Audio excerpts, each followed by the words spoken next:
itu dia tadi ya, ternyata berbagai macam rasa sakit. Banyak banget ternyata rasa sakit yang belum kita ketahui ya pemirsa.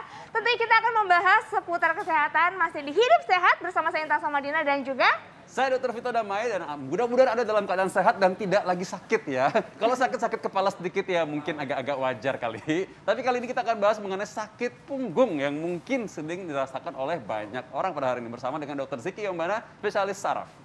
Halo Ziki. dokter, selamat pagi. Halo, selamat pagi. Punggung aman dok? Punggung aman ya? Alhamdulillah aman. Aman ya dok ya? Aman. Cuman kadang-kadang bahu masih suka pegel-pegel nih dok. Ya wajar lah ya kan. Banyak aktivitas. Wajar ya dokter ya? wajar. Berkaitan dengan tadi sakit punggung, sakit belakang itu ya tadi ya, kita akan bahas mengenai saraf kejepit pada hari ini nih. Yes, benar banget. Tapi sebelum itu dokter Vito, kita akan melihat tayangan yang berikut ini.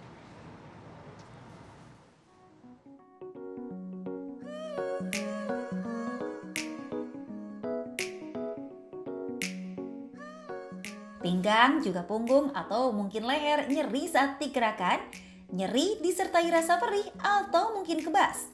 Hati-hati pemirsa, ini bisa saja tanda ada saraf yang terjepit.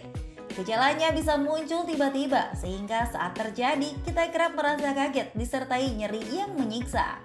Saraf terjepit adalah salah satu masalah yang kerap dirasakan baik orang yang aktif beraktivitas atau mungkin saja Anda yang juga kerap santai saja.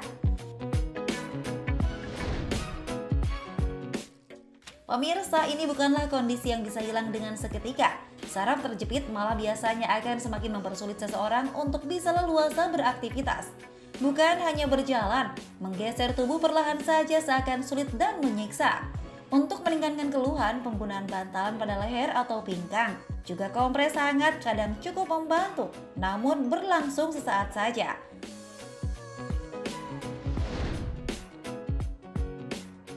Lalu apa penyebab saraf terjepit terjadi? Bisakah menyasar kalangan usia muda? Bagaimana agar terhindar dari saraf kejepit?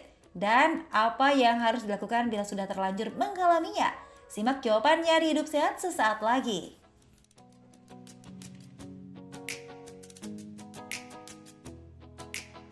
Iya pemirsa, itu dia tadi ya tayangan mengenai saraf terjepit yang akan kita bahas bersama dokter Ziki. Tapi dokter nih, sebelumnya saya minta penjelasan dulu dokter. Kenapa saraf ini bisa terjadi dokter, bisa terjepit gitu maksudnya? Jadi saraf itu kan dia suatu struktur ya, suatu sistem struktur yang kita analogikan sebagai kabel. Nah kabel ini dia berjalan dari pusatnya, generatornya di otak, dia turun melalui tulang belakang.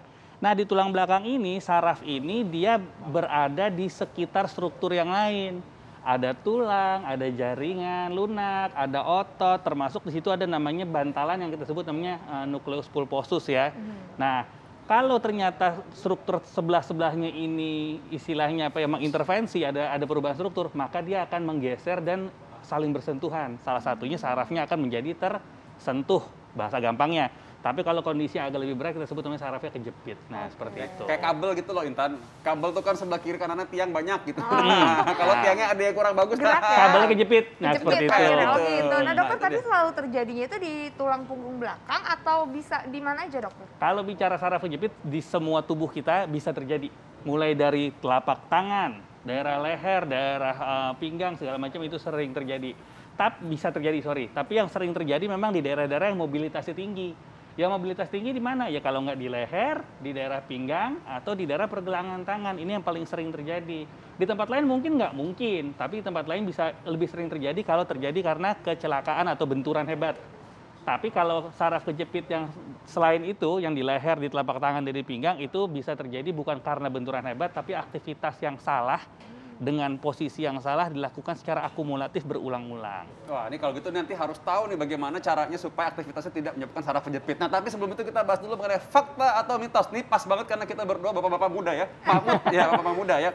Mengangkat beban berat itu dapat menyebabkan saraf kejepit. Ini fakta atau mitos? Fakta. Kayak kita ngangkat anak gitu loh. Fakta. Nah, kadang-kadang orang mungkin salah ya. Ya, Angkatnya. fakta, tapi ada tapinya ya. Ada Ada tapinya. notis dikit. Fakta tapi dengan posisi yang salah juga. Ya, karena kalau misalnya kita mengangkat benda berat, apalagi seorang lifter yang sudah terlatih dengan menggunakan device atau alat tertentu dengan cara yang tepat, itu relatif aman. Tapi kalau kita nih, istilahnya ya bapak-bapak muda tiba-tiba mengangkat barbell lifter, ya pasti kena lah. Karena kan kita bukan terlatih untuk itu. Gitu. Jadi bukan soal berat ringannya ya sebenarnya. Bukan, berat dan ringan tidak. Bukan itu yang utama. Tapi Karena caranya posisi, Caranya gimana dokter yang benar? Caranya memang kita harus memposisikan tulang belakang kita ini tidak menekuk ya, nggak menekuk. Jadi istilahnya lengan bebannya itu dekat dengan tubuh. Jadi nggak boleh kita posisi bungkuk ini nggak boleh. Jadi kalau misalnya ngangkat galon ya dokter, anggaplah ngangkat galon harus jongkok ya? Jongkok. Harus Angkat jongkok anak dulu. dong, coba. Gimana dokter kalau angkat anak dokter? Ya, berarti kita harus jongkok dulu begini. Nah, itu ya. gitu. Oh, ya, lihat. Jongkok Jadi, dulu. jadi Nggak bukan boleh begini. Oke, baik. Itu. Tadi dicontohin nih, tadi ngangkat anak, angkat cucu bagi bapak-bapak, Angkat ibu-ibu cucu. di rumah. Itu caranya tadi barusan ya. Nah ini kan tadi pertanyaan papa-papa muda ya.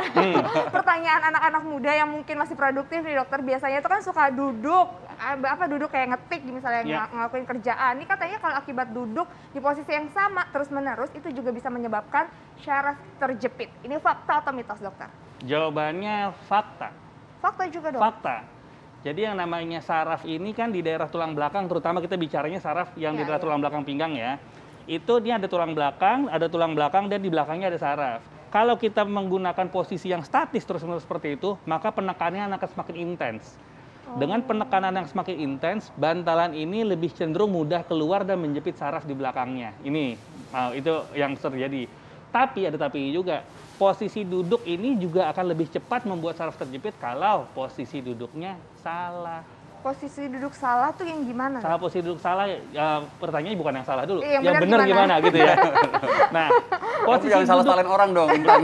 pokoknya kita harus berprasangka baik dulu. Iya. Posisi duduk yang benar adalah pinggang ini, ya pinggang bawah ini harus menempel pada sandaran. Harus menempel pada sandaran. Jadi kalau misalnya kita lihat ada beberapa kursi itu ada cembunganya gitu ya di daerah pinggang, itu gunanya untuk menopang tulang pinggang sebenarnya. Dan kalau kita naik kereta, naik pesawat, naik bis, di kendaraan gitu, ada bantal kecil yang ditaruh di sini itu untuk sandaran di sini. Tapi sayangnya kita masih banyak yang menganggap bantal dipakai di kepala. Salah. Itu sebenarnya bantal untuk lumbal support ya, untuk menyangga pinggang. Itu yang benar.